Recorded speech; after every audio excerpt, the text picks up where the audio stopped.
Hi, welcome to my channel and I am Pooja. Regular food சாப்பிட்டு போர் அடிச்சா இந்த மாதிரி நியூ ரெசிபி ட்ரை பண்ணி பாருங்க. இது வந்து full raw vegetables and tofu அந்த மாதிரி சேர்த்து போட்டு கண்ணுக்கு ரொம்ப நல்ல கலர்ஃபுல்லாகவும் நாக்குக்கு நல்ல டேஸ்டியாகவும் ஒரு நல்ல அமேசிங்கான வெஜிடபிள் சலாட் தான் பார்க்க போகிறோம். So let's get in to the video. இது வந்து டோஃபு. ஸோ இது வந்து பன்னீர் மாதிரியே தான் இருக்கும், பட் டேஸ்ட்டில் கொஞ்சம் டிஃப்ரென்ஸ் இருக்கும். இப்போ ஃபஸ்ட் டைம் பார்க்குறவங்களா இருந்தால் டோஃபு பேக்கெட்குள்ளே இப்படி தண்ணி வந்து ஆட் பண்ணியிருப்பாங்க. நீங்கள் பாக்ஸில் இருந்தாலும் சரி, இந்த மாதிரி பேக்கெட்டில் வந்தாலும் சரி, இந்த மாதிரி வாட்டர் இருக்கும்.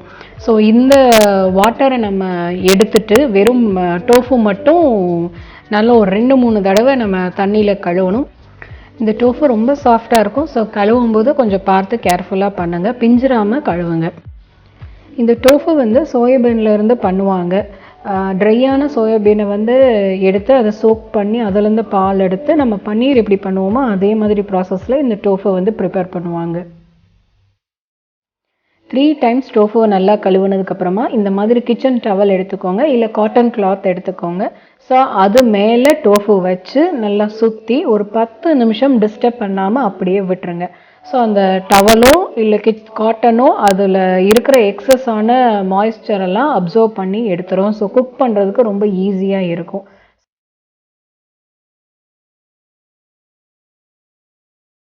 ஒரு பவுலில் 1 கப்பு டோஃபு எடுத்திருக்கேன். நான் ஃபுல் பேக்கெட்டுமே கட் பண்ணி எடுத்துக்கலாம். அதில் பாதி மட்டும்தான் எடுத்திருக்கேன். ஏன்னா இந்த குவான்டிட்டி வந்து ஒரே ஒரு ஆள் சாப்பிட்றதுக்காக. ஸோ அதில் பாதி மட்டும் இந்த மாதிரி க்யூப்ஸாக கட் பண்ணி எடுத்துக்கோங்க.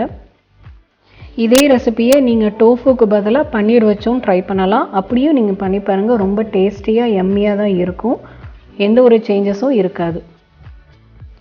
நெக்ஸ்ட்டு சில்லி பவுடர் வந்து ஒரு 1/4 ஸ்பூனு, கொத்தமல்லி பொடி வந்து ஒரு 1/4 ஸ்பூனு, கரம் மசாலா 1/4 ஸ்பூனு, ஒரு நல்ல டேஸ்ட்டுக்காகவும் வாசத்துக்காகவும் இதை ஆட் பண்ணிக்கிறோம்.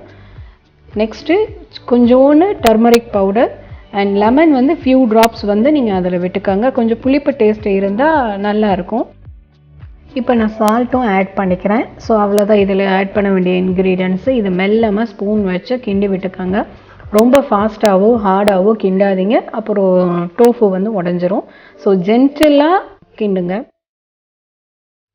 ஒரு நான்ஸ்டிக் பேன் வந்து அடுப்பில் வச்சுட்டு பேன் ஹீட் ஆனதுக்கப்புறமா 2 டீஸ்பூன் ஆயில் விட்டுக்கோங்க.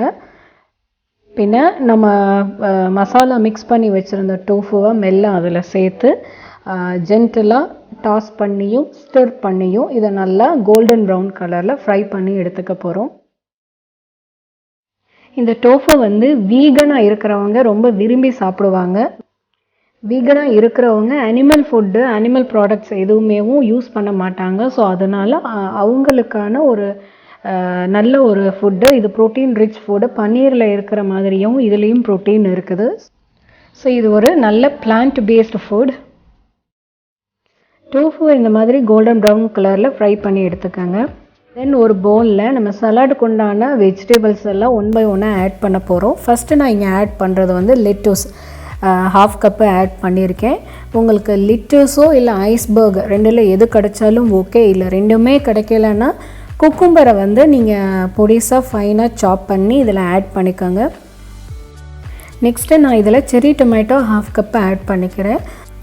இப்போ உங்களுக்கு செரி டொமேட்டோ கிடைக்கலன்னா நீங்கள் பெங்களூர் தக்காளி ஆட் பண்ணிக்கோங்க. அதை ஏன் நான் ஸ்பெசிஃபிக்காக பெங்களூர் தக்காளின்னு சொல்கிறேன்னா அதில் சதை வந்து நிறைய இருக்கும் அண்டு புளிப்பு கூட ரொம்ப ஷார்ப்பாக இல்லாமல் ஒரு ஸ்வீட் கலந்த ஒரு புளிப்பு டேஸ்ட்டு தான் இருக்கும். அது இந்த சலாடுக்கு ரொம்ப நல்லாயிருக்கும். இல்லை நம்ம ஊர் நாட்டு தக்காளி தான் உங்களுக்கு கிடைக்கிதுன்னா அதை சேர்த்துக்கலாம். நான் இப்போ வந்து பர்பிள் கலர் கேபேஜ் ஒரு 1/2 கப் சேர்த்துக்கிறேன். நான் ஏன் பர்பிள் கலர் செலக்ட் பண்ணியிருக்கேன்னா சலாட் வந்து நல்லா கலர்ஃபுல்லாக இருக்கணும் அப்படிங்கிறதுக்காக நான் பர்பிள் கலர் கேபேஜ் செலக்ட் பண்ணேன். ஸோ உங்கள்கிட்ட ஒயிட் கலர் இருந்தாலும் நீங்கள் ஆட் பண்ணிக்கோங்க. பட் கேபேஜ் வந்து ஃப்ரெஷ்ஷாக இருக்கிற மாதிரி பார்த்துக்கோங்க. பழைய கேபேஜ், வாடி போன கேபேஜ் அந்த மாதிரிலாம் நீங்கள் கட் பண்ணி போட்டிங்கன்னா சலாடோட டேஸ்ட்டே ஸ்பாயில் ஆகிடும். ஸோ அதனால் முடிஞ்ச அளவுக்கு ஃப்ரெஷ்ஷான கேபேஜை பொடிசாக நறுக்கி இதில் ஆட் பண்ணிக்கோங்க. தென் கேரட் வந்து ஒரு 1/4 கப்பு ஆட் பண்ணிக்கோங்க. ஸோ நெக்ஸ்ட்டு இங்கே வந்து நான் பச்சை கலர் குடமிளகா ஒரு 1/4 கப்பும் பின்ன மஞ்சள் கலரில் இருக்கிற குடமிளகா ஒரு 1/4 கப்பும் நான் ஆட் பண்ணிக்கிறேன். நெக்ஸ்ட்டு ஒயிட் ஆனியன் வந்து நான் ஒரு 1/4 கப்பு ஆட் பண்ணிக்கிறேன். நான் normal purple colour onion add பண்ணலை, ஏன்னா அது கொஞ்சம் காரம் ஜாஸ்தி இருக்கும். இந்த ஒயிட் கலர் ஆனியன் நம்ம ஆட் பண்ணும்போது இது கொஞ்சம் ஸ்வீட்டாகவும் இருக்கும், சலாடுக்கு ரொம்ப நல்லாயிருக்கும். அதனால நான் இந்த ஒயிட் கலர் ஆட் பண்ணியிருக்கேன். ஸோ பாயில் பண்ண ஸ்வீட் கார்ன் வந்து ஒரு 1/4 கப்பு ஆட் பண்ணியிருக்கேன். உங்களுக்கு ஸ்வீட் கார்ன் ரொம்ப பிடிக்கும்னா நீங்கள் அதிகமாக ஆட் பண்ணிக்கோங்க. லாஸ்ட் அண்ட் ஃபைனலாக நம்ம ஃப்ரை பண்ணி வச்சுருக்கிற டோஃபுவை இதில் ஆட் பண்ணிக்கலாம்.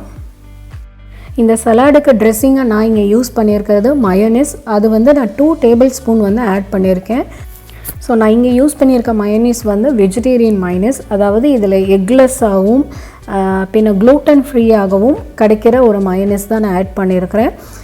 குழந்தைங்க இல்லை ஃபஸ்ட்டு டைம் இந்த சலாடை ட்ரை பண்ணுறவங்கெல்லாம் மயோனீஸ் நீங்கள் ஃபஸ்ட்டு இனிஷியலாக நீங்கள் ஆட் பண்ணி சலாட் சாப்பிட ஆரம்பிச்சிட்டிங்கன்னா அப்புறம் கொஞ்சம் கொஞ்சமாக ரெடியூஸ் பண்ணிவிட்டு lemon juice, salt and pepper போட்டு நீங்கள் சலாட் சாப்பிடுங்க. அது இன்னுமே நல்ல ஹெல்த்தியாக இருக்கும்.